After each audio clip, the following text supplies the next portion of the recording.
En lep dober dan na ta čudovit sobotni popoldan. Ponovno smo se zbrali, člani Društva za srečno življenje Belis. Veliko stvari se dogaja, ampak to, kar se je dogajalo zadnjič, smo nekako napisali v zapisniku, ki ste ga dobili po elektronski pošti. Pregled in potrditev zapisnika iz 32. srečanja članov Društva Belis.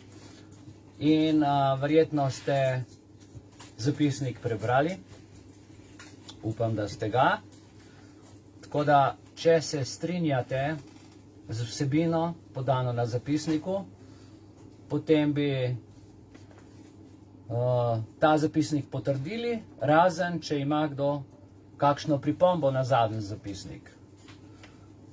Trenutno nas je na Zoomu 26. Tukaj v pisarni smo se kaj prešteli? 13. Koliko? Ja, ok, super. Ima kdo kakšno pripombo na zapisnik? Pripombe ni, se pravi, zapisnik je enoglasno sprejet. Društvo Belis sprejme sklep, da je zapisnik brez pripomb sprejet, s številom članov, ki smo tukaj, in pa trenutno na Zoomu 27. Upam, da ste dobro preživeli teden. Življenje teče po nepredvidenih poteh, dogajajo se velike stvari, skrite v čem in pa tudi neskrite v čem. In glede na to, da je čas vsakega izmed nas omejen, da je to dobrina, s katero vsak od nas razpolaga na svojevrsten način, sem se odločil, da bi ta popoldan, to uro preživeli ne samo kvaliteten čas, ampak tudi čas spoznali na nek način. Zato je naslov današnjega podajanja organizacija časa v zasebnem in javnem življenju.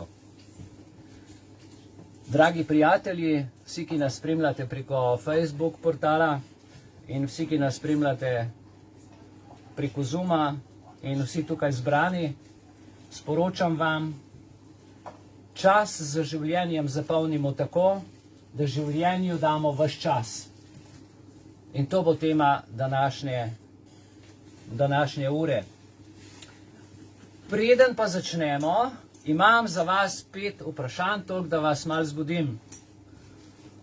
In sicer prvo vprašanje, da vidim, kako znotraj časa znate kvalitetno in hitro razmišljati, je to 5 ugank. Ok. Dobro poslušajte, jaz bom prebral enkrat. 2 očeta in 2 sina grejo skupaj v gozd na lov. Na jasi sredi gozda ustrelijo 3 jelene, vsak vzame enega domov. Kdo pozna rešitev? Roke gor na Zoomu, če kdo ve rešitev. Tukaj v pisarni, v prostoru, kdo pozna? 2 očeta in 2 sina grejo skupaj v gozd na lov. Na jasi sredi gozda ustrelijo 3 jelene, vsak vzame enega domov. En oče je tudi sin. En oče je tudi sin. Ok, ok. Enega jelena vzame dedi, drugega jelena vzame foter, a ne? Ja. In tretjega sin. Ja? Ok, dobro. Druga uganka. Ta je zanimiva. V času in prostoru imam hišo. Vsaka stran hiše gleda na jug.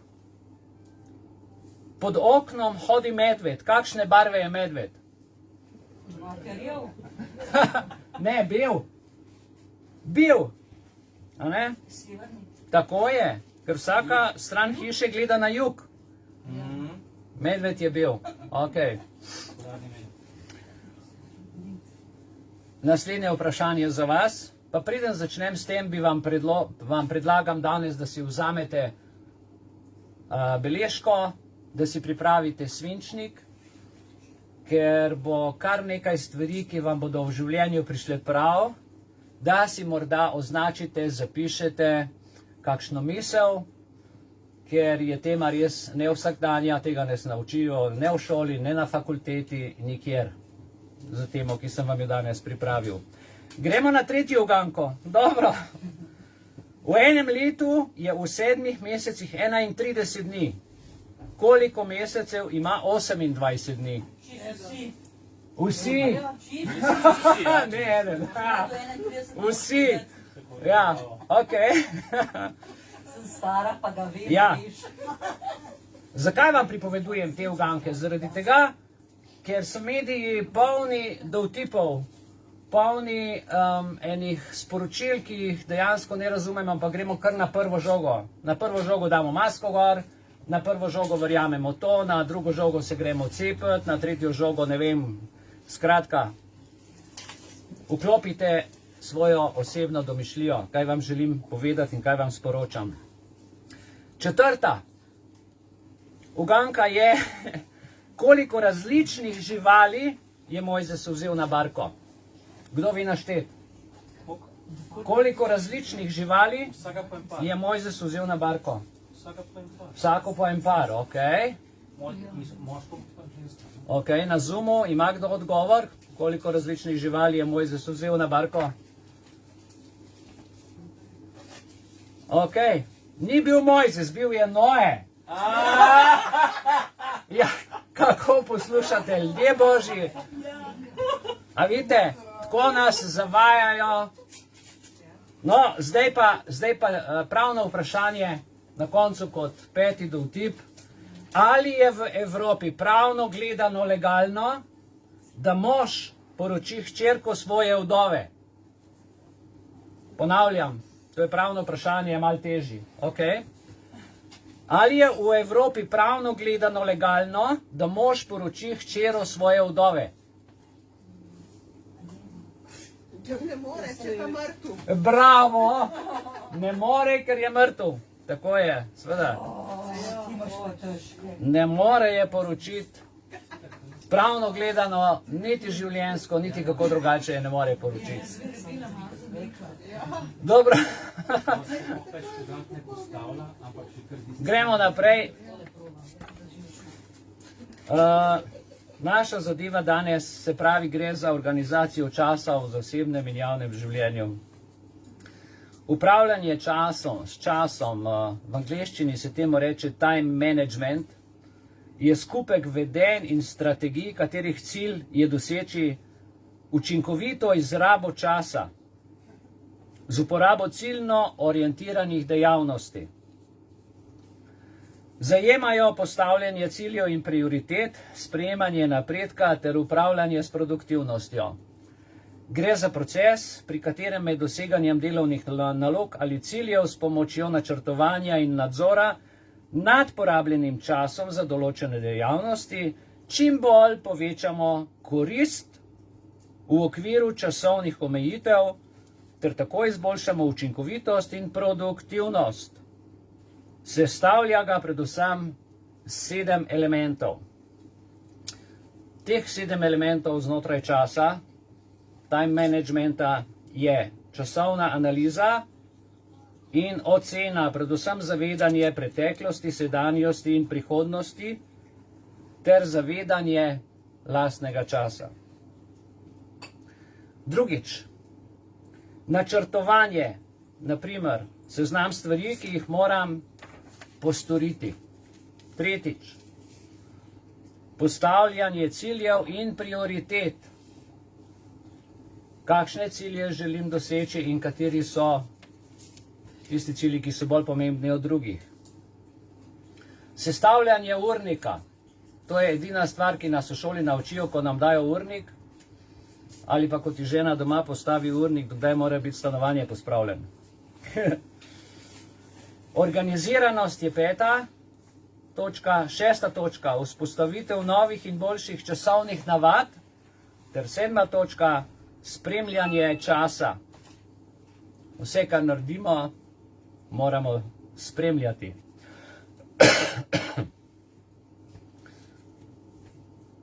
Ta pojem, se je razširil v 50 letih prejšnjega stoletja zaradi želja po večji učinkovitosti, po večjem uspehu in zaslužku ter zavedanju, da je čas zelo, zelo redka dobrina.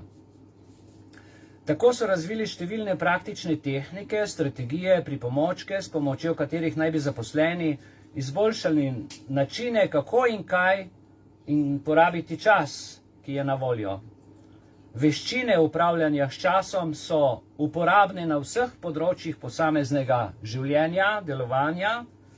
Literatura pa se posebej osredotoča na področju izobraževanja in zaposlitve. Seveda, izobraževanja in zaposlitve, ko pa je človek sam sabo, pa time managementa nima, ga ne pozna, ne zna si uravnavati svojega časa, vsaj večina ne. In zato smo danes tukaj, da o tej zadevi govorimo in jo razčistimo, da boste dobili nekaj napotkov, kako iz svojega življenja naredite najboljše. Tukaj so posledice najlažje izmerljive. Poznavanje ustreznih strategij predstavlja sredstvo obvladovanja časovnega pritiska in številnih zadolžitev. Kljub razširjenosti uporabe, zanimanja in popularne literature glede upravljanja s časom, pa še vedno ni sporazuma glede njegove definicije, veščin in vedenj, ki ga sestavljajo. Prav tako pa je razmeroma malo empiričnih raziskav, ki so se ukvarjale na tematiko časa. Edini teoretični model, ki naj bi razložil, kako upravljanje s časom sploh deluje, je predstavila McCann leta 1994 leta. Avtorica meni, da lahko vedenje povezano z upravljanjem s časom razdelimo na 3 dimenzije. Prva dimenzija je postavljanje prioritet, druga dimenzija je mehanika upravljanja s časom in tretja nagnjenost k organiziranosti. Poglejmo te 3 specifike v enem stavku. Postavljanje ciljev in prioritet pomeni odločanje o tem, kaj nekdo želi doseči vsak dan, ter kaj je bolj in najbolj pomembno v tem dnevu.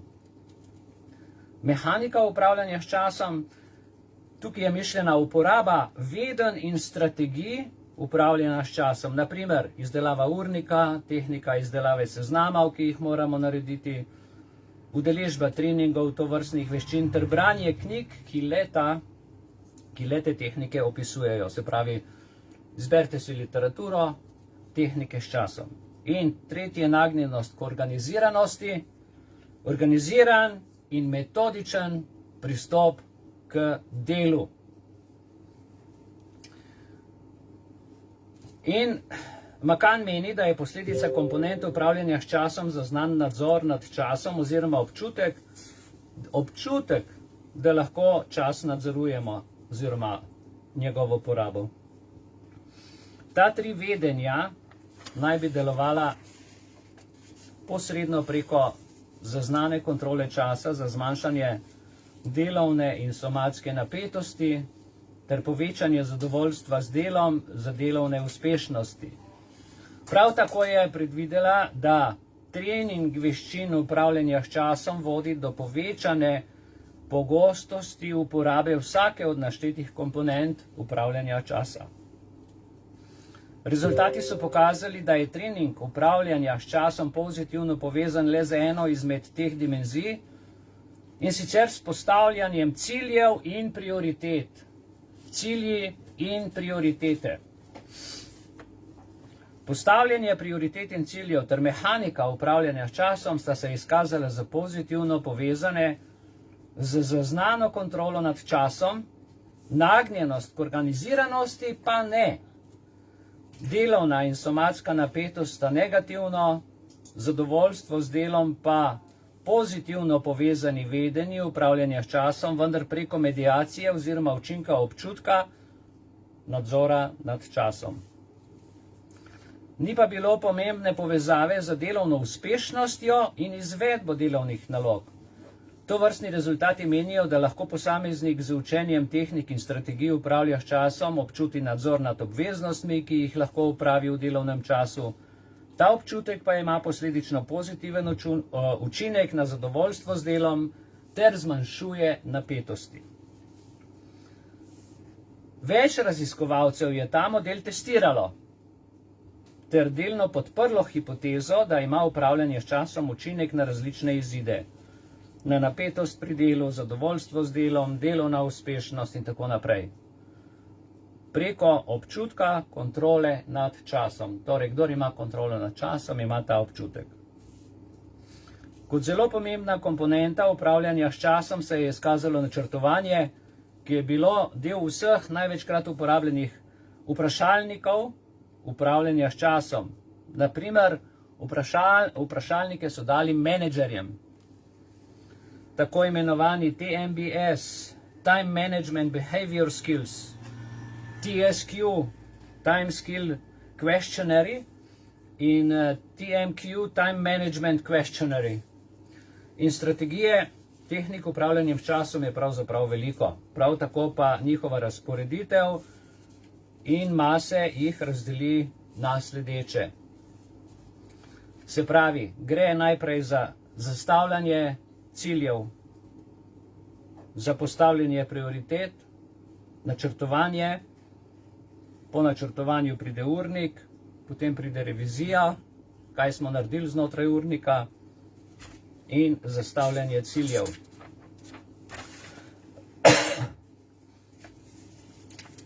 Prvi korak je ugotovitev naših ciljev, torej kaj želimo sploh doseči. Cilji opisujejo pričakovane prihodnje izide ali stanja ter nam omogočajo usmeritev. Osredotočajo se predvsem na končni rezultat, manj pa na sredstva in procese. Seveda je ta model, ki je zelo zanimiv, zastavljanje ciljev, kot smo rekli, v 5 korakih. Pa jih dajmo pogledati nekoliko podrobneje. Prvi korak. Zastavljanje ciljev znotraj časa. Prvič. Najprej, kaj moramo napraviti? Razmislimo o celostni sliki in splošnem cilju. Splošni cilji predstavljajo stvari, ki so nam resnično pomembne in omogočajo, da si lažje začrtamo doseganje teh. Pomislimo tudi o časovnem okvirju, v katerem bi želeli cilj doseči. Drugič. Splošni cilj razdelimo na več manjših vmesnih ciljev. Razmislimo o področjih splošnega cilja, ki jih želimo spremeniti oziroma razvijati, hkrati pa pomislimo tudi o morebitnih ovirah na poti do ciljev. Tretja tehnika pa je zelo zanimiva, tako imenovana SMART, kjer določimo akcijske, dosegljive cilje znotraj časa. SMART pomeni S specific, M measurable, A attainable, R relevant and T time related. To se pravi, SMART so razdelili tako. Specific pomeni posebno, specifično. Pri zastavljanju ciljev je pomembno, da si zastavimo specifična vprašanja, ki vsebujejo odgovor. Ne samo vprašanje, ampak tudi odgovor. Kdo, kaj, kje, zakaj in kdaj. Pomembno je tudi, da si cilje postavimo jasno, kratko, jedrnato. Pri SMART smo pri drugi črki merljivo. Če želimo slediti svojemu napredku, dragi moji prijatelji, morajo biti naši cilji merljivi in dosegljivi. Tretja črka SMART je A. Attainable, dosegljivo, pomeni, da si zastavimo realne, dosegljive cilje. Cilji ne smejo biti sicer preveč enostavni ali zapleteni oziroma nerealistični, ker nas prezahtevni cilji odvračajo od doseganja ciljev znotraj časa. In pa SMART, R, relevant, ustrezno. Vprašamo se, ali je vredno slediti ciljev in ali je sedaj pravi trenutek za doseganje teh ciljev. Torej, ali je vredno to, kar počnem in ali je sedaj pravi trenutek, da se nekaj naučim, da nekaj znam, da nekaj dosežem in nekaj naredim. In pa T, time related, časovno omejeno. Cilj, ki ni časovno omejen, ga je nemogoče doseči, ker se razvleče v neskončnost in razvodeni. Z določitvijo časovnega roka lažje sledimo lastnemu napredku, omejimo razne dnevne ovire in nekoristno porabo časa, ki ga investiramo v napredek znotraj časovnega roka. Točka 4. Vsak cilj naj bo pozitivno naravnan. Cilje oblikujemo v pozitivni obliki, saj s tem neposredno potrdimo svojo namero. Če sem že v začetku do svojega cilja, do svojih namer, do vsega, kar počnem, negativno naravnan, da to pač ne bo šlo, potem kar pozabite na dosego cilja. Cilj mora biti pozitivno naravnan. To želim narediti, to želim doseči, to bom naredil in potem seveda se začne. In 5. točka. Spremljajmo lasten napredek in se za razvoj napredovanja sami sebe nagrajujmo. Pomembno si je vzeti čas za pregled svojih dosežkov, naprimer s pisanjem dnevnega napredka, in da se vsakič, ko se približamo končnemu cilju, tudi nagradimo. Povedal vam bom eno svojo zgodbo. Tukaj so me z ene grafične šole prosili, da bi vzel eno študentko, pravzaprav dijakinjo, za 14 dni na prakso. In seveda smo se zmenili in je prihajala vsak dan, redno. Se pravi, ta dijakinja ni bila Slovenka, bila je iz Azerbajdžana, se pravi, to je bila popolnoma ena druga kultura in drug svet. In tudi precej je bilo tako v angleščini, slovenščini sva komunicirala in v 14 dnevih seveda se je dijakinja ogromno naučila tukaj, kar pa je bilo najbolj zanimivo, je bilo pa to, da seveda so prihajale sem v naš poslovni prostor stranke, ali so naročile storitev po telefonu, ali kako drugače. In kaj je opazila, jaz niti tega, ker to delam avtomatsko, niti tega nisem se zavedal, pač pa je prišlo naročilo, smo naročilo naredila, šla procese skozi delovne in potem si nas rekel, fino, zdaj pa je to zaključeno, odkljukamo, si vzamemo 5 ali pa 10 minut pauze, malo sprehoda, malo pojest in tako naprej. In to so po vsakem projektu, imam jaz to navado, da se nagradim, ker sem uspešno zaključil en projekt, en izdelek, eno nalogo. Je rekla, da je bilo to povsem novo in ko je to potem v šoli poročala, tudi v šoli je bilo novo. Zaradi tega, ker ljudje delajo v neskončnost, ne znajo narediti med delom pauze, ne znajo se nagraditi. In šele takrat sem videl v bistvu, kakšen dober sistem imam pri svojem delu in da sem zaradi tega tudi precej efektiven. Ker vsak projekt začnem z novo energijo. Toliko za vmes. Gremo na postavljanje prioritet znotraj časa. Pripisovanje prioritet nam razjasni, kako najbolje izkoristiti čas za voljo, prav tako pa zagotavlja, da se bomo prej lotili najbolj nujnih nalog. Prioriteta se od pomembnosti razlikuje po tem, da so najpomembnejši cilji pogosto dolgoročni, cilji s prioriteto pa kratkoročni, običajno dnevni. Pomembnost predstavlja splošen pomen izida, medtem ko se prioriteta meri tako po pomembnosti kot nujnosti. Pripisovanje prioritet ciljev je torej odvisno tako od njihove pomembnosti kot njihove nujnosti. Prioritete moramo postaviti za vsako nalogo. Možno je, da se skozi čas spreminjajo, zaradi česar jih je priporočljivo občasno preveriti, prevetriti, pregledati prioritete, seveda. Nekatere izmed tehnik postavljanja ciljev in prioritet so. Katere so tehnike? Kako si postavimo prioriteto? Kako vemo, kaj je pomembnejše, kaj je manj pomembno, kaj rabim prej, kaj rabim kasneje? Obstaja tako imenovana ABC analiza. ABC analiza je še posebej pogosta v poslovnem svetu. Zagovornik te tehnike je bil že LeCun, leta 1973 je menil, da posamezniki najprej določijo svoje osebne potrebe in želje, ter jih razvrstijo po pomembnosti. Najpomembnejše naloge bi na to morali uskladiti še s časom in dosegljivimi sredstvi, z načrtovanjem ter izdelovanjem seznamov in urnikov. Pri ABC analizi gre za razvrstitev obveznosti v 3 kategorije. A. Nujne in najpomembnejše. B. Pomembne, vendar ne nujne. In C. Nepomembni, nenujni ali pa dejavnosti, ki so nujne, vendar nepomembne. Sliši se komplicirano, ker je povedano v enem takem jeziku, pa jih poglejmo še enkrat. A.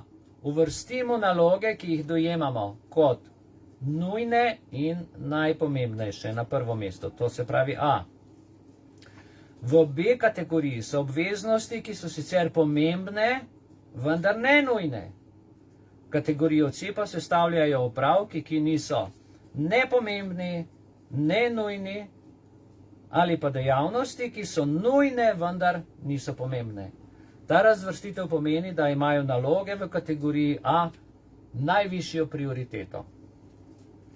Možna pa je še druga nadaljna razvrstitev prioritet teh nalogam, znotraj katere, naprimer, obveznosti imate lahko tudi A1, A2, A3, A4 in tako naprej, vendar je to stvar, ki si jo naredite sami.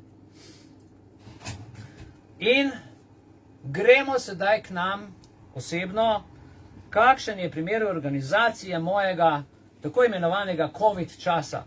Časa, ki nam ga daje država.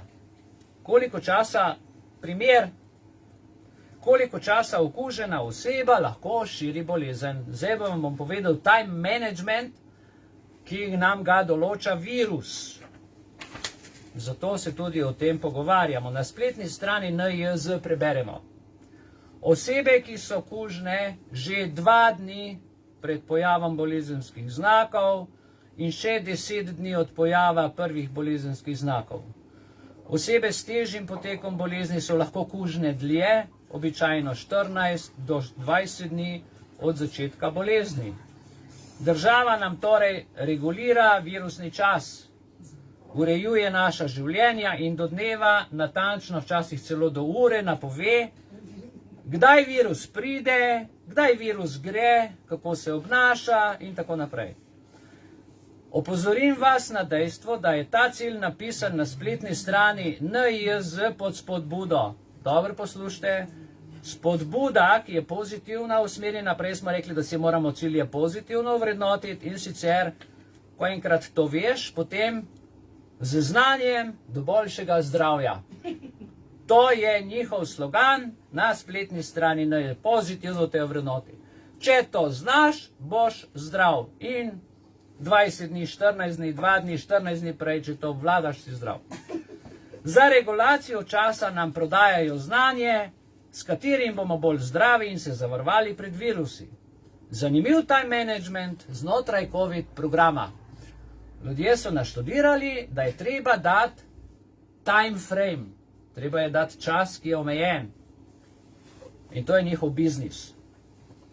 Ok, zdaj pozabimo na državno formulacijo, ki jo imenujejo znanjem do boljšega zdravja in se usmerimo na našo osebno formulacijo, na našo osebno porabo časa, na čas, ki je naš, čisto osebno naš čas, zate in zame.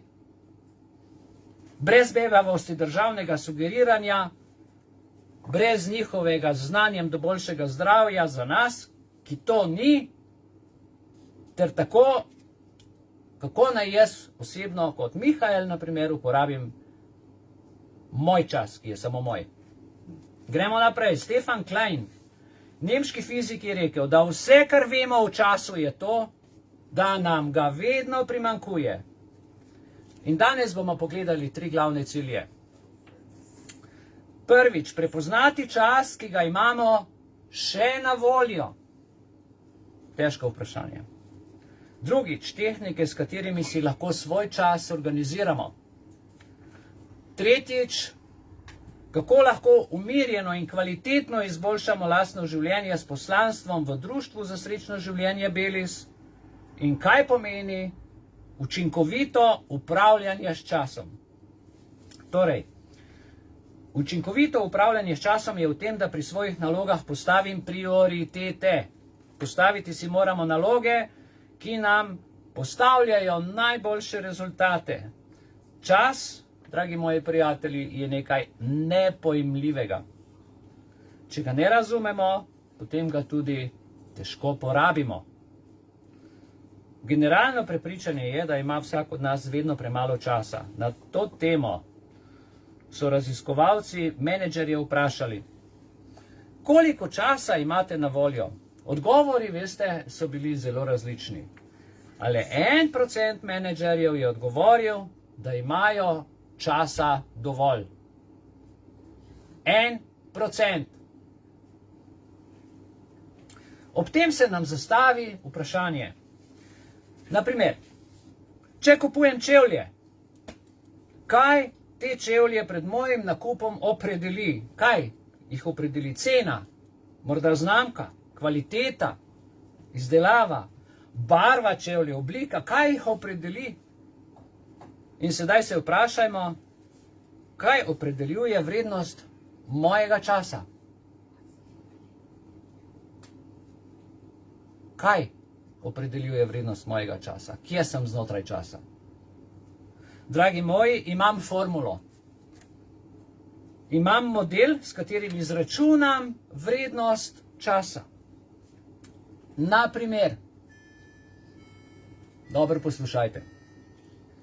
Mož po imenu Oto pravi, da je njegov kapital 52.000 ur. 52.000 ur je njegov življenjski kapital časa.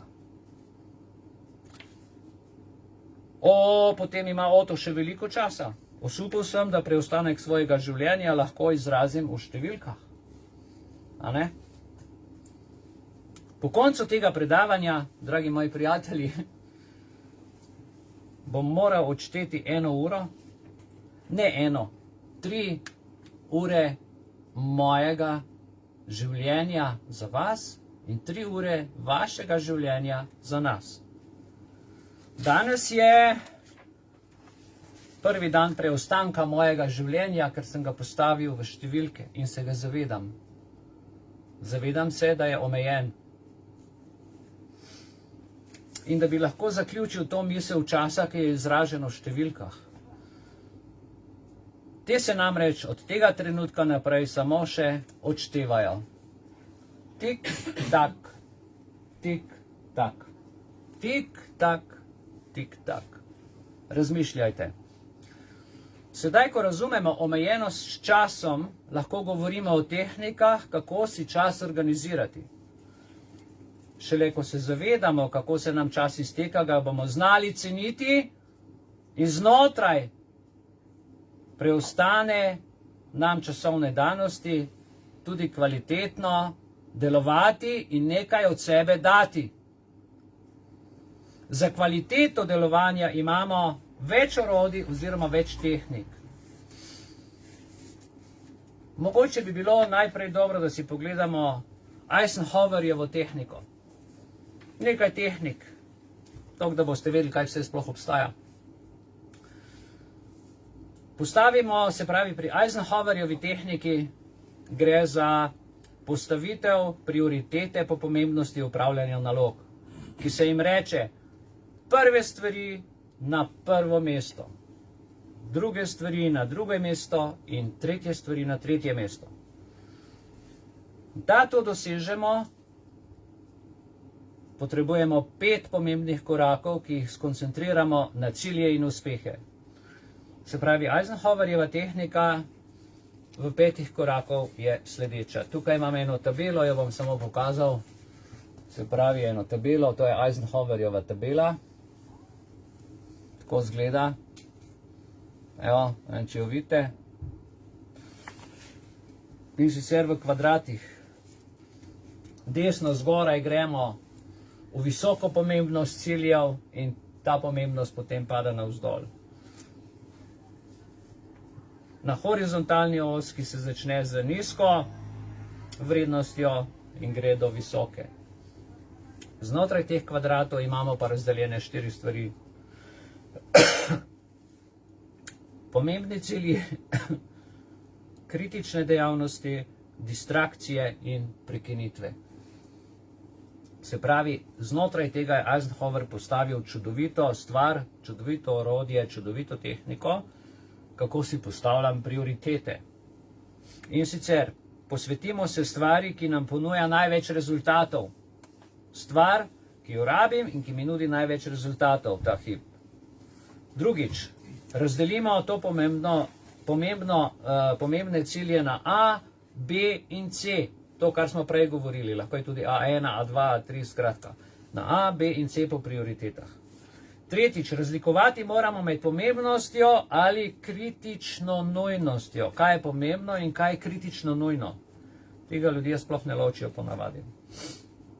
Pomembnost, zapomnite si, mora biti pred kritično nujnostjo.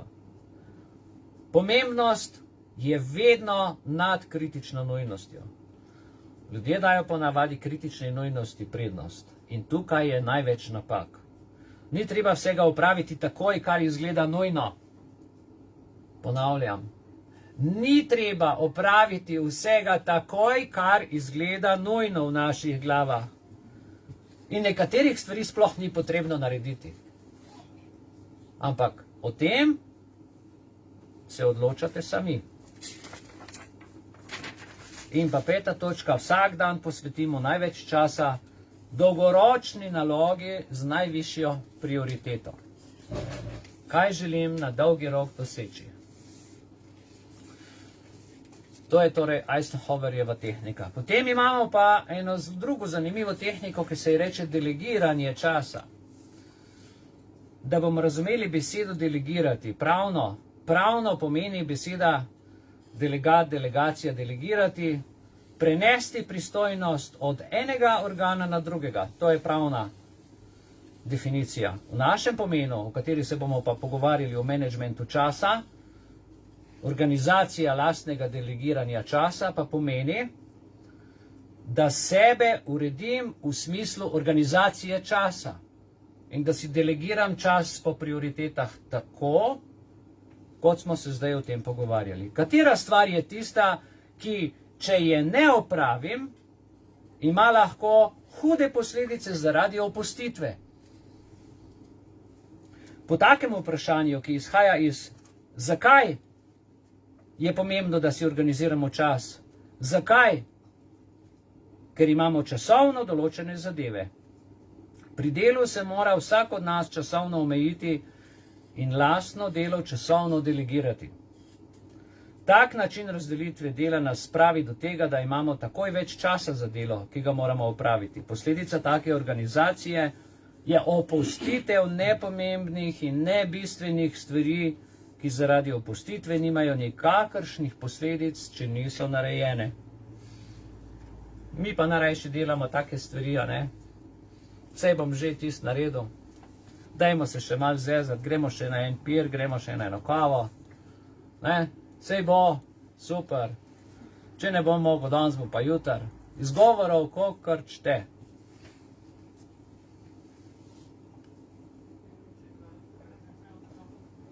Dobro. Jaz sem tu šel zdaj na kavo.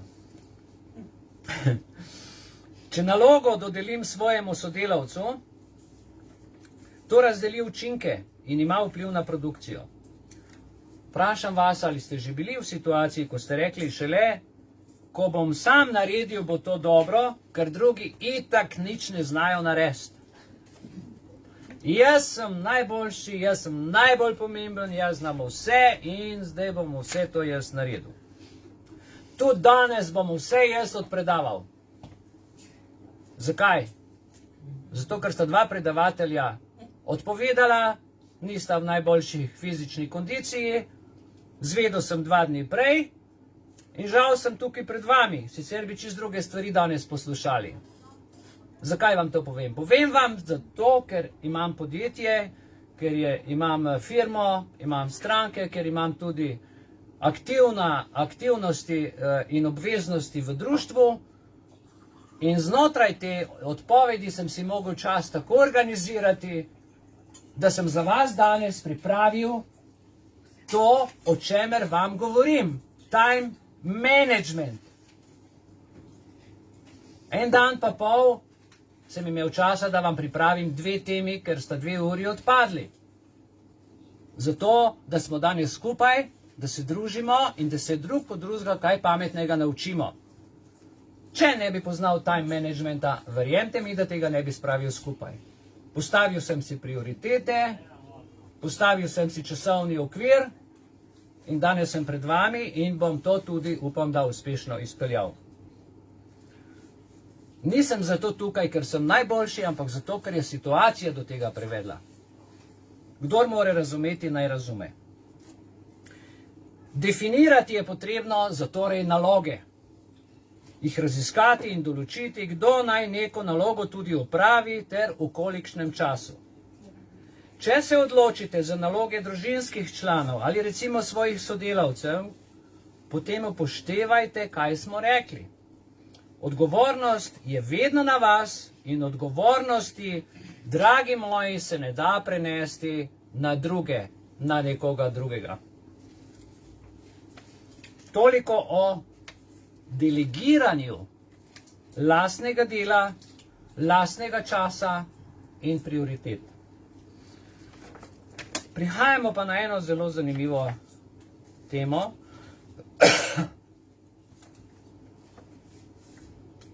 Organizacija časa v zasebnem in javnem življenju in sicer, kdo izmed vas je slišal za Paretovo število? Paretovo število. Poznate? Ok.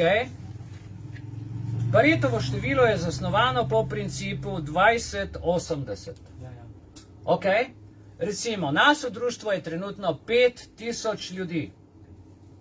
In zdaj vsem 5000 naročimo eno nalogo in rečemo, 20% ljudi bo to slišalo in naredilo, 80% pa ne.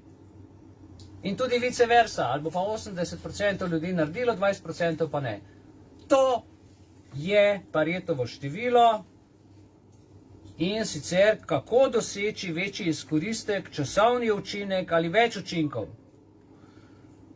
In če bi teh 80% bolje koristili, bi bili mnogo boljši.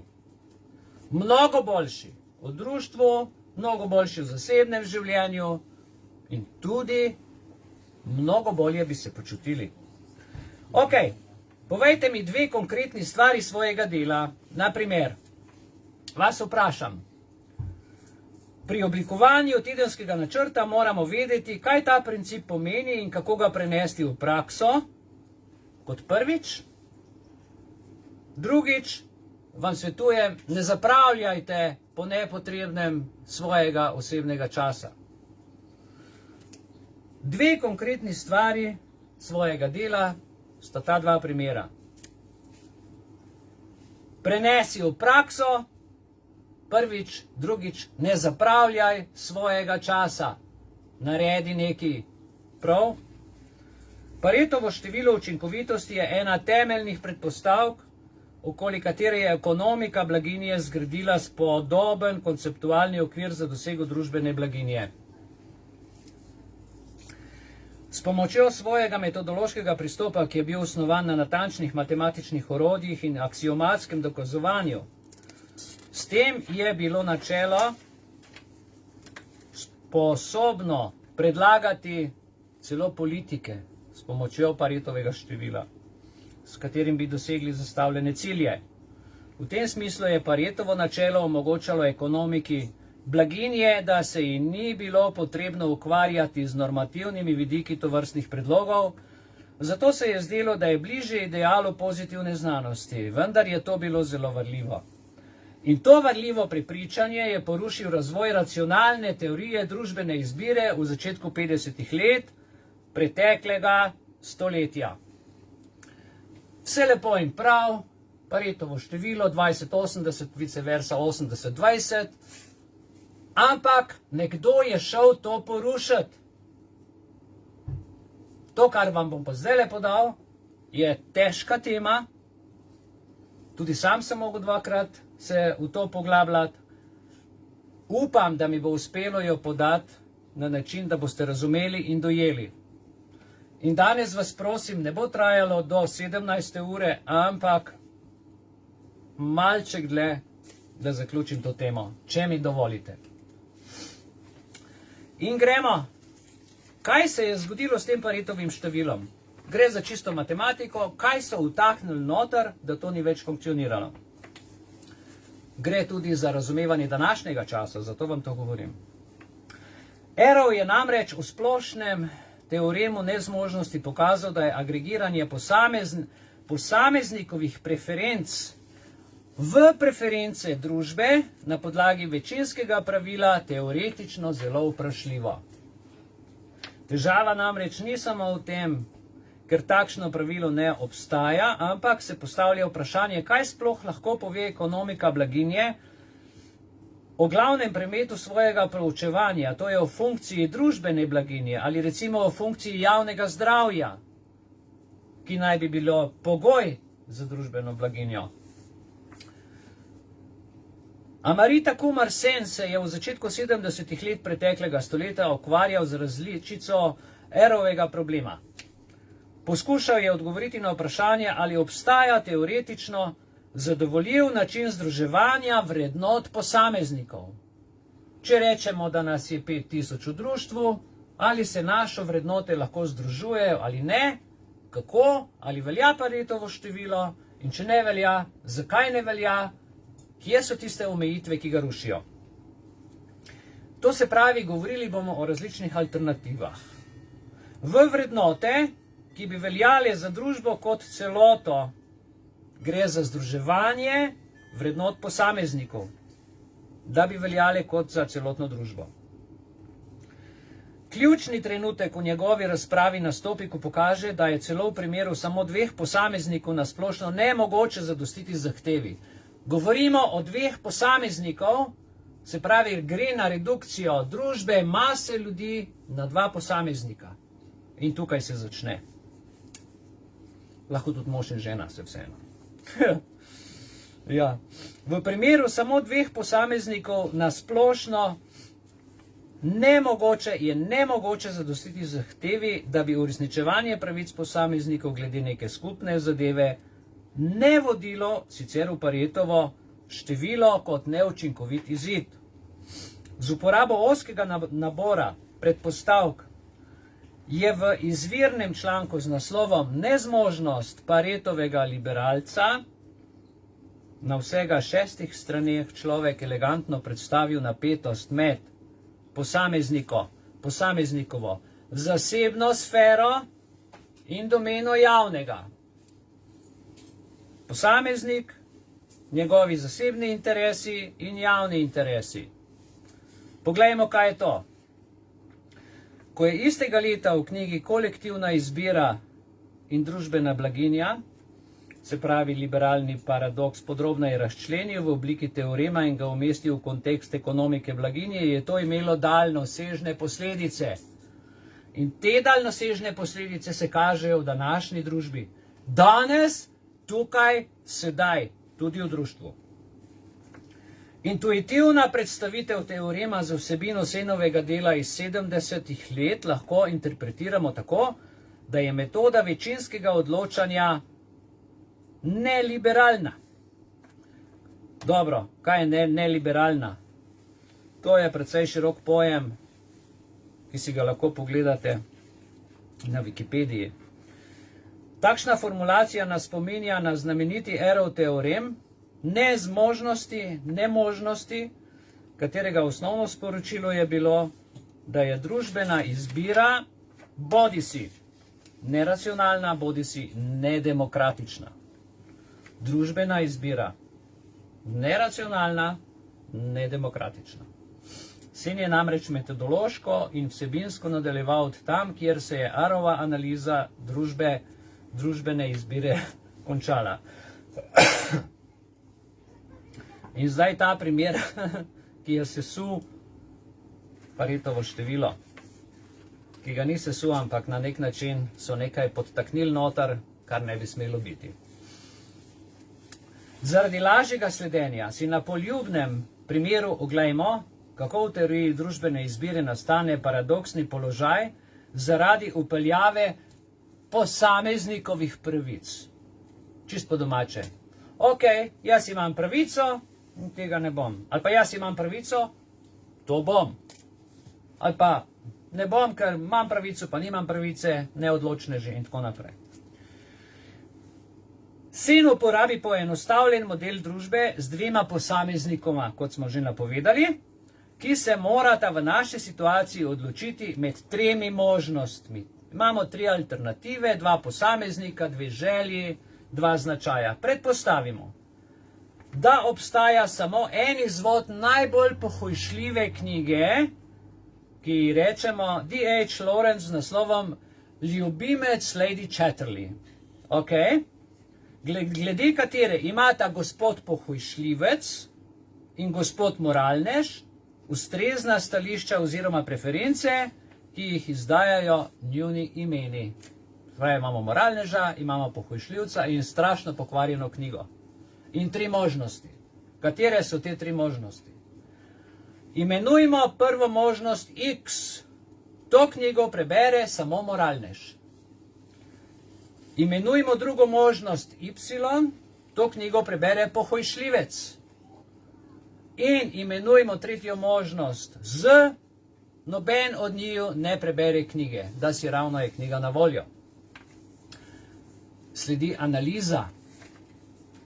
Govorimo o 2 posameznikih v Paretovem številu. Moralnež, ki je strašno kreposten človek, bi najraje videl, da knjige ne prebere nihče, vendar v primeru, da bi nekdo vendarle moral knjigo prebrati, to najraje opravi gospod moralnež sam. Najmanj ljuba mu je možnost, da bi bil Lawrencevemu vplivu izpostavljen lahkoverni pohujšljivec. V nekem smislu je moralnež raje cenzor, kakor da bi bil sam cenzuriran. V padajočem vrstnem redu so njegove preference sledeče. X oziroma Z, X, Y. Ok. Z smo rekli, knjige ne prebere nihče, to moralnež najrajši bi oskuril, ali da jo prebere sam in cenzurira, v najslabšem primeru pa da jo prebere gospod pohujšljivec. To se pravi, to je njegova preferenca. Po drugi strani pa bi pohujšljivec najraje izbral možnost, da bi lahko vsakdo užival v tej pohujšljivi knjigi. Ker to hkrati ni mogoče, bi mu bilo največje zadovoljstvo, če bi knjigo prebral moralnež. Naslednja izbira bi bila, da knjigo prebere samo moralnež. In njemu najmanj ljuba izbira je, da knjige ne prebere nihče.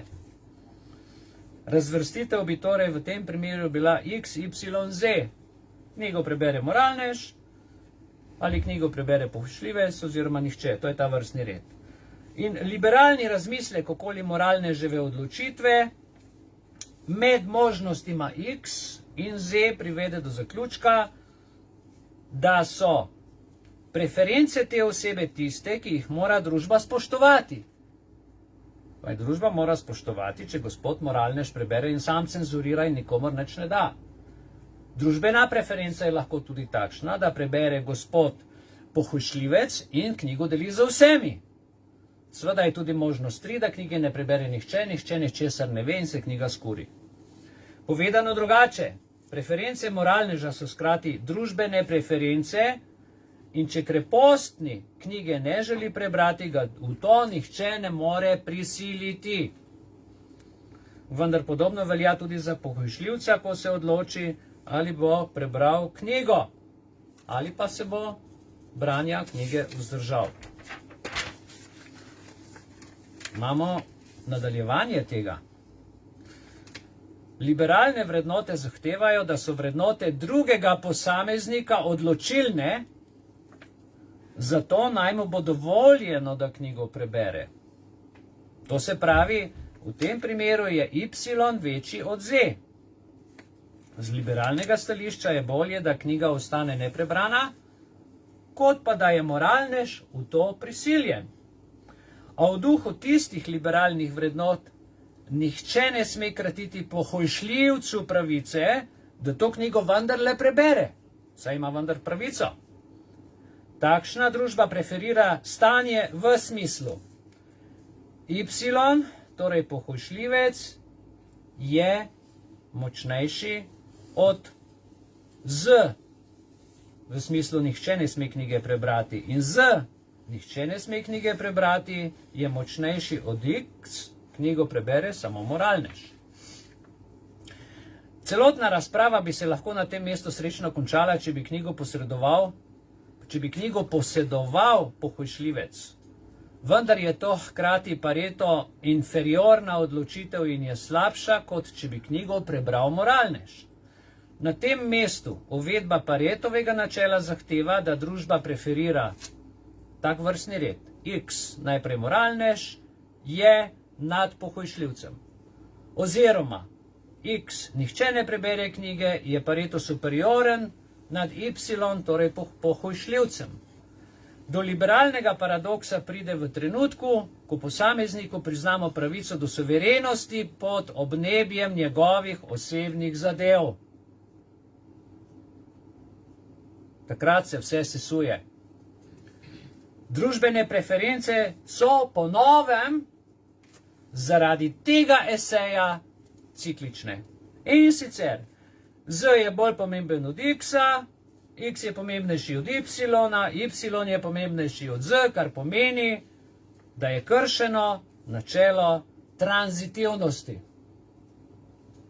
Ali se še sprašujete, zakaj Paretovo število ne velja in zakaj se družbene norme rušijo?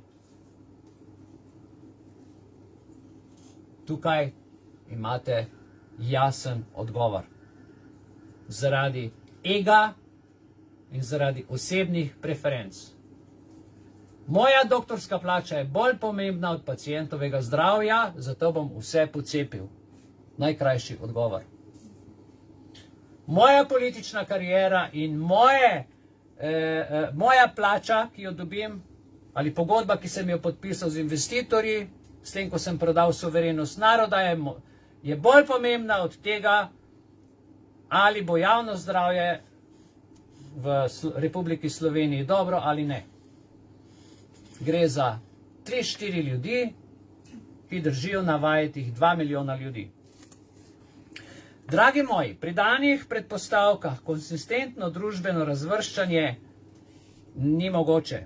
Do takšnega izida pride, ker poskušamo skupaj povezati individualne pravice obeh posameznikov in Paretovo načelo. Želimo biti moralni, želimo biti nemoralni, želimo, da nihče nič ni od tega, potem se to še malo zmeša in Paretovo načelo pade. Zakaj? Ker smo vmes postavili osebno oznako, osebno preferenco. Morala, etika, ki v matematiki nima nič. Ali v medicini. Naprimer, če ne boš nosil maske, ne boš zaščitil drugega. To je ta neumnost, ki ruši družbeni red, ki ruši uspeh, ki ruši zdravje, ki ruši vse. Cepite se zato, da boste zaščitili drugega. Moralneži. Ok? In znotraj časa se nam ruši vse. Se nam ruši družba, se nam rušijo družine, se nam ruši posel, se nam ruši celoten sistem. Čudovito. In kje je zdaj čas, o katerem govorimo, time management? V tistem trenutku, ko kdo od vas moralno podvomi v uspeh svojega početja, svojih ciljev zastavljenih, takrat se mu vse poruši. Ohranitev liberalnih vrednot torej terja žrtvovanje Paretovega načela in vice versa. Bravo, liberalci, rušite vse zaradi svojih ego tripov in ego liberalnih vrednot. Čudovito. Če želimo obdržati Paretovo načelo, lahko to storimo le na račun posameznikove svobode. Zdi se, da je vsak položaj slabši od drugega, zato optimalna izbira ni mogoča. Namen in struktura dela Šenov liberalni paradoks je v zadnjih 3 desetletjih postal nezamenljiva stigma, ki nas razločno veže svoje interpretacijske kritike in izpeljave ter se tako jasno razločuje od morebitnih drugih takšnih in drugih paradoksov, ki se nemara pojavljajo ob razmišljanju o liberalizmu. Vendar izbira naslova današnjega predavanja ni naključna, saj ne želimo predstaviti zgolj formalne oblike Senovega teorema nezmožnosti, ampak širši, liberalni paradoks, kateri pooseblja duha liberalne tradicije in je sposoben presojati tudi o normativnih dilemah znotraj ekonomike blaginje. Naprimer, cepite se, da boste zaščitili druge. Ali posredna sporočila, zavihajte rokave. Vabilo se ne nanaša k povabilu na delo ali na medsosedsko pomoč, temveč na moralno normo znotraj ekonomike blaginje javnega zdravja, ki ne obstaja. Obstaja samo ekonomika. Vse ostalo je nateguncija, nateg. Šenov teorem nezmožnosti v tem smislu predstavlja zgolj metodološki inštrumentarij, na kateri se takšna sodba naslanja. Namreč, kljub veliki interpretativni sposobnosti načela, podanega v aksiomatski obliki, pa plemeniti paradoks v tej ožji obliki ni normativen. Težko razumeti. Ok. Kot opaža Kartik, to pomeni, da na razmeroma tehničen način predstavi konflikt med liberalizmom in paretanizmom. Konflikt med svobodnim mišljenjem in Paretovim številom. Konflikt med tem, kar bi moralo biti storjeno, brez vtikanja moralnih vrednot, in nekaj, kar bi moralo biti narejeno z moralnimi vrednotami, ki ti vse zaštopajo. Gre za Paretovo število 2080, vendar se pri tem ne opredeli, da bi dal enemu prednost, ker je lahko obrnjeno. Zadeve so še bolj globoke. Kljub obsežni literaturi ostaja ta pristop, ki vam ga danes predstavljam, razmeroma neznan. Zato je deloma kriv tehnični jezik teorije družbene izbire, ki številnim raziskovalcem predstavlja nepremagljivo oviro, kar je seveda velika škoda predvsem za tiste, ki pripadajo svobodomiselni tradiciji.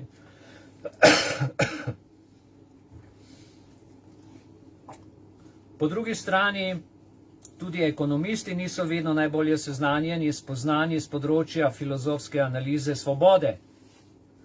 V ekonomiji se na različnih mestih pojavlja tehtanje med svobodo in učinkovitostjo, kar pogosto povzroča nepomerljivo napetost.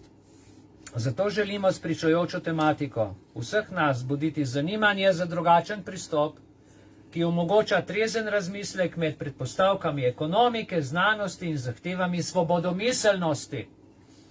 V današnji razpravi se gibljemo po občutljivem področju, kjer so odtenki besed nemalokrat silno pomembni. Zato sem vam skušal nekatere tuje izraze približati za razumevanje. Lahko pa sedaj nadaljujemo bolj poljudno znanstveno. Vidim, da je ura 17:06, imam še nekaj zapovedati. Ali želite, da zaključim? Ali želite, da nadaljujem? Nadaljuj. Ok, tukaj pravijo naj nadaljujem. Kako ste na Zoomu? Ste v redu? Nadaljujemo? Ok. Potem vam povem še en primer iz prakse. Če se, dragi prijatelji, ukvarjate z družinskimi člani, svojimi sodelavci,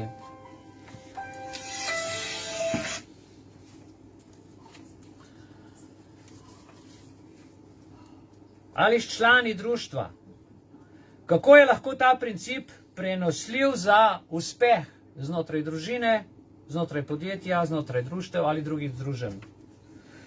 Naša Iviljana vedno pravi, izberi tiste člane, ki so aktivni. Ne moremo se ukvarjati vsakim članom enako.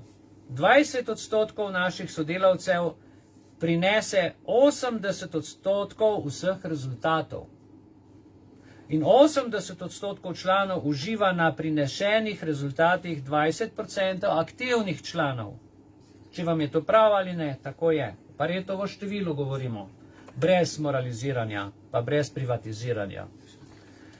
Lahko pa bi sliko obrnili in ravno to je namen današnjega izobraževanja, da postanemo organizirano aktivni s tem, ko si znamo postaviti prioritete, ki bodo časovno določene in jih je možno uresničiti. Vendar mora to vsak storiti in presoditi sam. Imam še 15 nasvetov iz prakse, kako si organizirati svoj osebni čas. Veliko teh primerov vam bo že znanih, cilj pa je, da sistematično opravimo vse te nasvete ter osveščamo, da jih lahko uporabimo. Najpomembneje je, da vsak od nas izrazi svojo nalogo pisno. Vem, da so nekateri med vami, ki imajo dober spomin, vendar ne bo narobe, če si kdaj tudi kaj zapišete. Kako si postavimo v življenju prioritete? Prvič, dragi moji, načrtujte si svoj dan. Če tega ne boste delali, boste izgubljali čas. Čas je predragocen, da bi ga izgubili. Blokec imejte vedno pri sebi. To je orodje, v katerem boste lahko vedno kaj zapisali in to je briljantna ideja. Saj si lahko kadarkoli zapišemo misel, idejo, stavek, ki nas navdihne ali kakšno novo opravilo, ki smo ga morda pozabili načrtovati. Zato sem vam na začetku te ure predlagal, vzemite blokec in si tudi kaj zapišite. Kajti danes so te informacije, ki jih podajam, enkrat in nikoli več jih ne bom podal. Res, da bodo na videu zapisu, ampak vseeno. Naslednja stvar, naučite se reči ne. Če vam kdo serije po glavi, mu rečete ne, dovolj je. Pa id na svoj skres rad. Prav? Reči ne, res ni težko.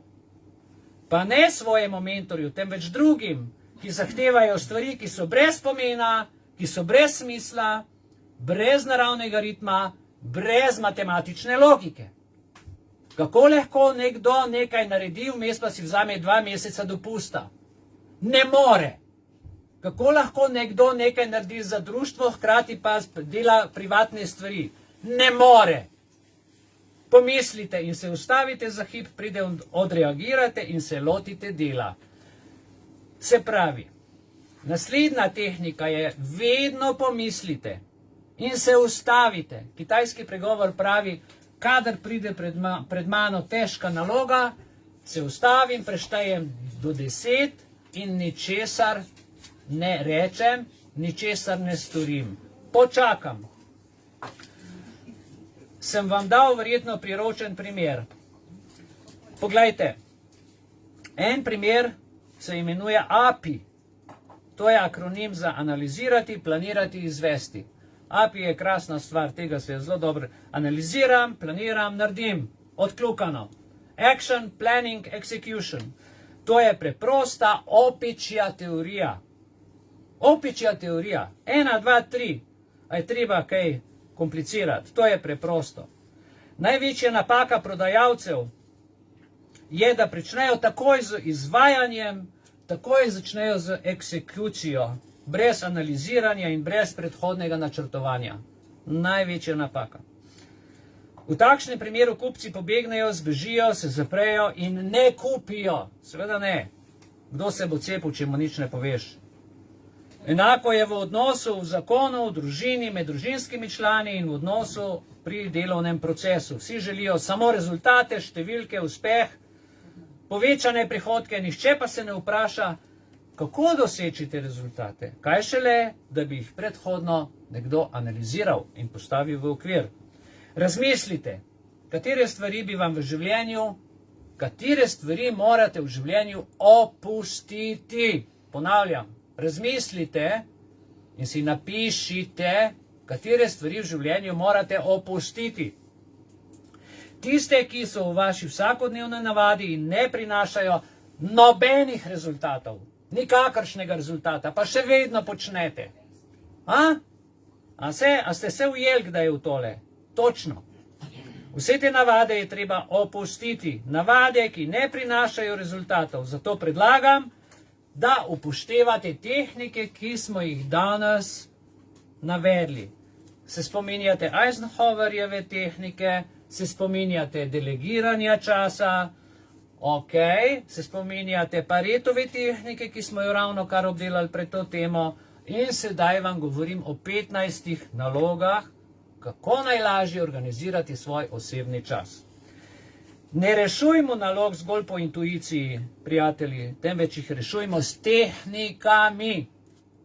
A veste, kaj je sreča? Kaj je društvo za srečno življenje? A veste, kaj je sreča? Sreča je, če grem srečko kupiti in zadane 1 milijon evrov. Ok? Koliko ljudi je srečnih na 2 milijona prebivalcev v Republiki Sloveniji? Eden pa še tega sreča pogubi, ko zapravi vse skupaj. Dajmo vedeti, da srečo dosežemo samo s tehniko. Tehniko! Ne s praznim govorjenjem. Prepoznajmo svoje slabe navade, napišimo si jih in jih korak za korakom opuščajmo ter jih zamenjajmo z dobrimi navadami. Le tako bomo uspeli iz življenja nekaj narediti. Čas korone, prijatelji moji, je idealen čas za notranjo življenjsko inventuro, za inventuro življenja iz navade na delovnem mestu, za inventuro iz zaspanosti, iz kavč življenja, iz presedanja v TV fotelj ter tedenske navade iz gostilne v posteljo. Naredite inventuro pomembnosti porabe časa v svojem življenju. Pomembno je, da ne upravljamo nalog in dela drugih. Nikoli. Ali ima vaja kakšno vezo z delegiranjem? Tudi pri meni se zgodi, da velikokrat rečem, bom opravil sam, ker najbolje znam. In bo najbolje, najhitreje upravljeno. Tudi vsak od nas in vsak član ima svoje naloge, svojo pot, svoje lastno znanje, svoje življenje, sebi lasten način in tega se je treba držati in to je treba spoštovati. Vendar imamo skupno srebrno nit, ki se imenuje ustanovna listina in ta listina je tista, ki je naša zlata nit, ki nas povezuje skupaj. Mi imamo svoj statut, imamo svoja pravila in prav je, da se jih držimo. Zato je potrebno svoje cilje kontrolirati. Pri vsakodnevni rutini ne pozabi, kaj je tvoj končni cilj. Ne smeš si želeti, da si popoln. Pokažite mi popolnega človeka. Trenutko bo svet zginil. Takole. Pride popoln človek, cek, konc sveta. Mi smo relativni, smo tukaj zato, da se korigiramo, popravljamo, dopolnjujemo. To je osnovno pravilo. Ne želite si, da ste popolni. Treba se je usmeriti na nujne naloge, ne pa na pomembne. Pomembnost po naši lastni presoji nam krade čas.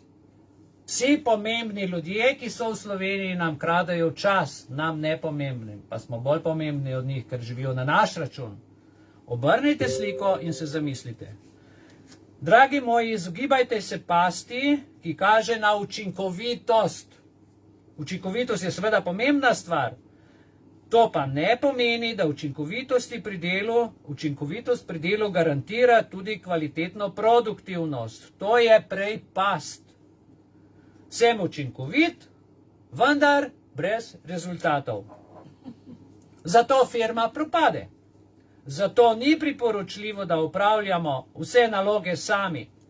Vsako delo je treba porazdeliti in s tem se dvigne tudi kvaliteta in s kvaliteto je boljša tudi produktivnost.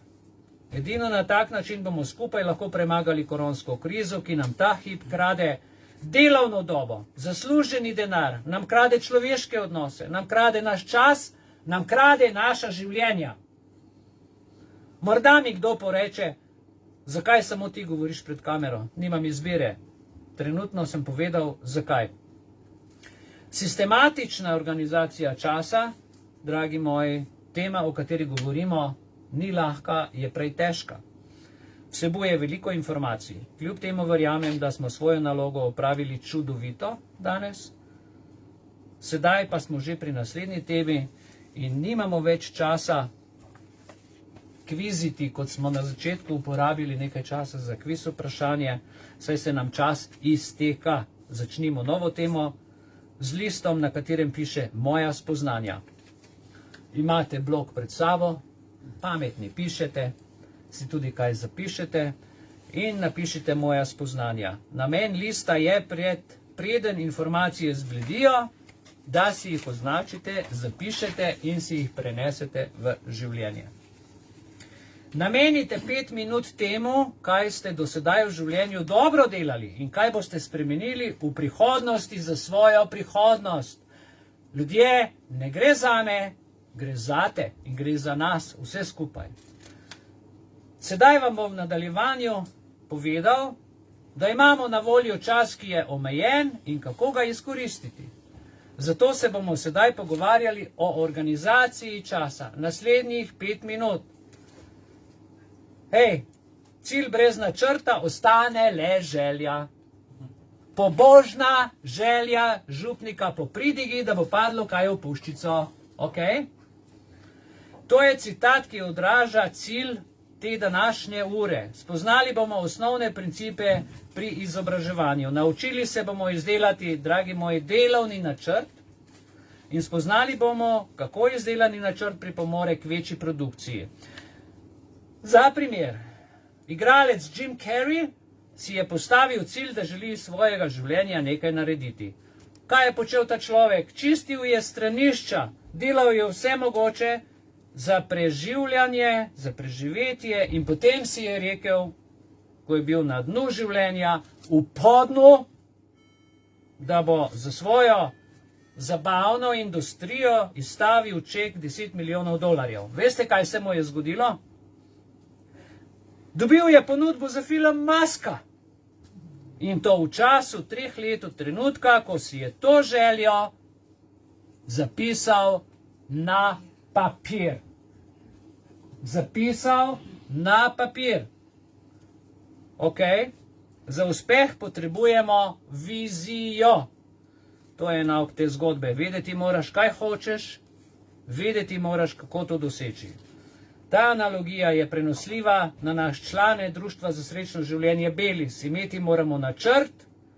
Ta načrt naj si vsak od nas individualno napiše, zapiše, le tako bomo uspešni in tudi skupaj nekaj dosegli kot skupnost. Ob tem se moramo skoncentrirati na 3 stvari. Prvič, kaj želim doseči? Drugič, kje se vidim v enem, kje se vidim v 2 in kje se vidim v 3 letih, ko si to zapišem. Prvi korak je, cilj mora biti napisan, vizualiziran cilj na papirju in kar je najpomembnejše, časovno mora biti cilj določen. Kaj želim doseči danes, kaj v roku enega tedna, kakšni so moji cilji znotraj enega meseca, enega leta, 2 let, 3 let. Napišite si svoje želje in se vam bodo materializirale. Čas, ki ga imate na voljo, pa je omejen. Čisto za zaključek, še na kratko, poslovna filozofija je nekaj, kar naša ravnanja opredeljuje. Ali ima društvo Belis cilje? Ni potrebno, da sami določamo filozofijo našega dela, temveč je že določena v prvih 3 zapisanih točkah.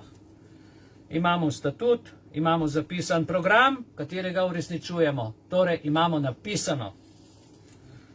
Zato pride 3. točka. Ljudje delajo veliko napako, ker si lastnega časa ne organizirajo pravilno. V tej osnovi manjka seveda napisan cilj, ki je osebni rezultat, spisek želja, kar privede do negativnega rezultata pri realizaciji ciljev. Naredimo torej domačo nalogo, dragi moji. Ali smo se sami spraševali o gornjih 3 točkah, kadar smo načrtovali svoje delo, in sicer kaj želimo doseči, kje se vidimo v določenem času in katere cilje moramo vizualizirati vsak dan. Cilj mora biti konkreten, cilj mora biti merljiv, cilj mora biti dosegljiv, relevanten, cilj mora biti časovno določen in mora biti moj cilj. S tem zaključujem in se vidimo ob 18. uri. Hvala za teh 22 minut, ki sem jih dobil zraven. V numerologiji 22 pomeni zlato število, torej hvala za vaš zlati čas. Se vidimo.